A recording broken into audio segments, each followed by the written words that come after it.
செட்டிநாட்டு ஸ்டைலில் சரியான அளவுகளோட பர்ஃபெக்டாக மட்டன் பிரியாணி எப்படி பண்ணுறதுன்னு தான் இன்றைக்கி பார்க்க போகிறோம்.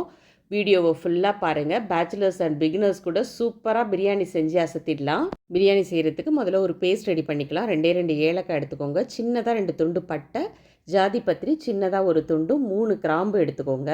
இது கூட ஒரு கைப்பிடி நிறையா புதினா, கொத்தமல்லி, 2 பச்சை மிளகாய், 20லேருந்து 25 சின்ன வெங்காயம் சேர்த்துக்கோங்க. இது எல்லாத்தையுமே மிக்சர் ஜாரில் சேர்த்து கொஞ்சமாக தண்ணி சேர்த்து நல்ல பேஸ்ட்டாக அரைச்சி எடுத்துக்கலாம்.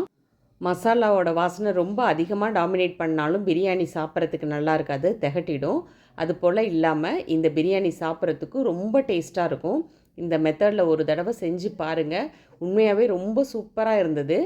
மிக்சர் ஜாருக்கு மாற்றின எல்லா பொருளையும் நல்ல ஒரு விழுதாக அரைச்சி எடுத்தாச்சு. இது அப்படியே இருக்கட்டும்.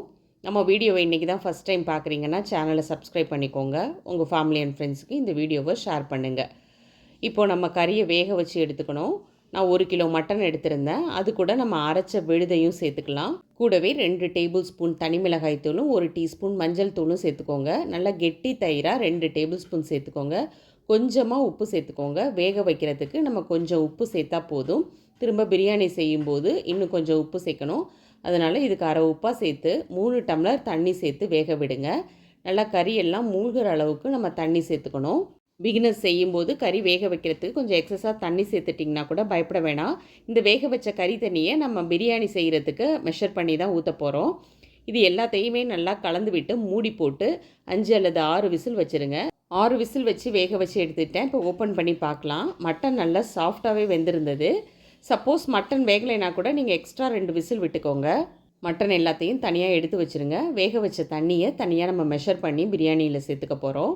இப்போ பிரியாணி பாத்திரத்தில் ஒரு 200 கிராம் எண்ணெய் சேர்த்துக்கோங்க. எண்ணெய் சூடானதும் பிரியாணி இலை 2, பட்டை, கிராம்பு, ஏலக்காய் எல்லாமே சேர்த்துக்கோங்க. நான் என்னென்ன இன்க்ரீடியன்ஸுங்கிறத டிஸ்கிரிப்ஷனில் கிளியராக கொடுக்குறேன். ஃபஸ்ட் கமெண்ட்லேயும் பின் பண்ணுறேன், செக் பண்ணி பார்த்துக்கோங்க. நல்லா பெரிய சைஸ் வெங்காயமாக 5 வெங்காயத்தை ஸ்லைஸ் பண்ணி எடுத்து சேர்த்துக்கோங்க. வெங்காயம் வதங்கும் போதே 3 பச்சை மிளகாவையும் கீறி சேர்த்துக்கோங்க.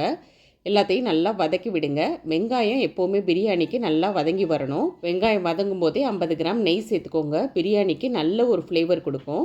வெங்காயம் நல்லா பொன்னிறமாகிற வரையும் வதக்கி எடுத்துக்கோங்க.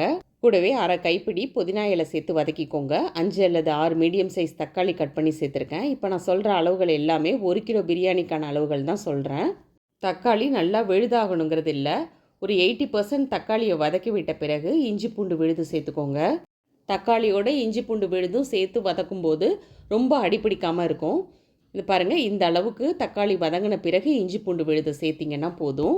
நம்ம சேனலில் மட்டன் அண்ட் சிக்கனை வச்சு நிறைய பிரியாணி அண்ட் கிரேவி வெரைட்டி நான் அப்லோட் பண்ணியிருக்கேன். அதோட லிங்க் டிஸ்கிரிப்ஷனில் கொடுக்குறேன், அதையும் செக் பண்ணி பாருங்கள். வெங்காயம், தக்காளி, இஞ்சி பூண்டு விழுது எல்லாமே நல்லா வதக்கி விட்டாச்சு. இப்போ பிரியாணிக்கு தேவையான அளவுக்கு உப்பு சேர்த்துக்கோங்க. இன்றைக்கி தான் ஃபர்ஸ்ட் டைமாக பிரியாணி ட்ரை பண்ண போகிறோம் அப்படிங்கிறவங்க முக்கியமாக தெரிஞ்சுக்க வேண்டிய விஷயம் என்னென்னு பார்க்கலாம். நீங்கள் எவ்வளோ கேஜி பிரியாணி பண்ண போகிறீங்கன்றதை முடிவு பண்ண பிறகு வெங்காயம், தக்காளி, இஞ்சி பூண்டு விழுது, புதினா, கொத்தமல்லிலாம் கரெக்டான அளவில் எடுத்து வச்சுக்கோங்க. கூடவே சேர்க்க போகிற மசாலாவும் கரெக்டான அளவில் என்னென்னு தெரிஞ்சிருக்கணும். அதே போல் ரொம்ப ரொம்ப முக்கியமான விஷயம் தண்ணியோட அளவு. இது எல்லாமே கரெக்டாக சேர்த்துட்டிங்கன்னா பர்ஃபெக்டாக பிரியாணி நீங்களும் செஞ்சிடலாம். இல்லை 2 டேபிள் ஸ்பூன் தனி மிளகாய் தூள் சேர்த்துருக்கேன். ஏற்கனவே கறி வேக வைக்கும் போதும் நம்ம சேர்த்துருக்கோம். அதனால் காரம் மட்டும் உங்கள் காரத்துக்கு தகுந்த மாதிரி நீங்கள் சேர்த்துக்கலாம். பச்சை மிளகாவும் சேர்த்துருக்கோம். பச்சை மிளகாவை அரைக்கவும் செஞ்சுருக்கோம். காரம் மட்டும் கவனமாக சேர்த்துக்கோங்க. 1 டீஸ்பூன் மஞ்சள் தூளும் 1.5 டேபிள் ஸ்பூன் மட்டன் மசாலா சேர்த்துக்கோங்க. ஒரு அரை டீஸ்பூன் கரம் மசாலா சேர்த்து எல்லாத்தையும் நல்லா கலந்து விடுங்க. மட்டன் மசாலா சேர்க்குறது மட்டும் ஆப்ஷனல் தான். இன்னும் கொஞ்சம் நல்ல ஃப்ளேவராக இருக்கட்டுமேங்கிறதுக்காக தான் நான் சேர்த்துருக்கேன். வேண்டானா நீங்கள் அதை மட்டும் ஸ்கிப் பண்ணிக்கலாம். மசாலா எல்லாம் நல்லா வதக்கி விட்ட பிறகு இப்போ பிரியாணிக்கு தேவையான அளவுக்கு தண்ணி சேர்க்கணும். இதில் நம்ம கறி வேக வச்ச தண்ணி ப்ளஸ் எக்ஸ்ட்ராவாக எவ்வளோ தண்ணி தேவைப்படுதோ அதை மெஷர் பண்ணி தான் சேர்த்துருக்கோம். தண்ணியோட அளவு எவ்வளோ அப்படிங்கிறத நான் டீட்டெயிலாக சொல்கிறேன். இப்போ இது எல்லாத்தையுமே நல்லா கலந்து விட்ட பிறகு இது நல்லா கொதி வரட்டும், மூடி போட்டு வச்சுடுங்க. நல்லா கொதித்து வந்த பிறகு நம்ம அரை மணி நேரம் ஊற வச்ச பிரியாணி அரிசியை சேர்த்துக்க போகிறோம். அரிசியை சேர்த்த பிறகு நல்லா ஒரு முறை கலந்து விடுங்க. நீங்கள் இதே பிரியாணியை குக்கரில் பண்ணிங்க அப்படின்னா 1 கப் ரைஸுக்கு 1.5 கப் தண்ணி சரியாக இருக்கும். இப்போ நம்ம தம் போட்டு பண்ண போகிறோம் அப்படிங்கிறதுனால நீங்கள் 1 கப் ரைஸ் அப்படிங்கிறதுக்கு 1.5 கப் தண்ணி தான் எடுத்துக்கணும். இப்போ உதாரணமாக 5 கப் ரைஸ் எடுத்துருக்கீங்க அப்படின்னா அதுக்கு 7.5 கப் தண்ணி தேவைப்படும். ஆனால் நீங்கள் சேர்க்கும் போது 7.5 கப் தண்ணியோட எக்ஸ்ட்ராவாக ஒரு 1.5 கப் தண்ணி சேர்த்துக்கோங்க. அப்போ தான் தம் போட்டு பண்ணுறதுக்கு சாதம் நல்லா மலர்ந்து வெந்து வந்திருக்கும். கொஞ்சம் கூட ஒட்டாது. உதிரி உதிரியாக பர்ஃபெக்டாக பிரியாணி குக் ஆகி வரும். கண்டிப்பாக நான் சொன்ன மாதிரி ட்ரை பண்ணுங்கள். சூப்பரான பிரியாணியை எல்லாருமே செய்யலாம். ஊற வச்ச அரிசியெல்லாம் சேர்த்த பிறகு நல்லா பொடியாக நறுக்கின கொத்தமல்லி இலையெல்லாம் தூவி நல்லா ஒரு முறை கலந்து விட்டு மூடி போட்டு வைங்க. 3 to 4 மினிட்ஸ்லேயே அரிசி தண்ணி எல்லாம் சம அளவில் வந்துடும். அப்போ திரும்பவும் ஓப்பன் பண்ணி இது போல் நல்லா கலந்து விடுங்க. பார்க்கும்போதே தெரியும், இப்போ அரிசி தண்ணி எல்லாம் ஒரு சேர கலந்து வந்திருக்கு பாருங்கள். இந்த டைமில் நம்ம தம் போட்டுக்கலாம். எல்லாத்தையும் நல்லா கலந்து விட்டு சமன்படுத்திக்கோங்க.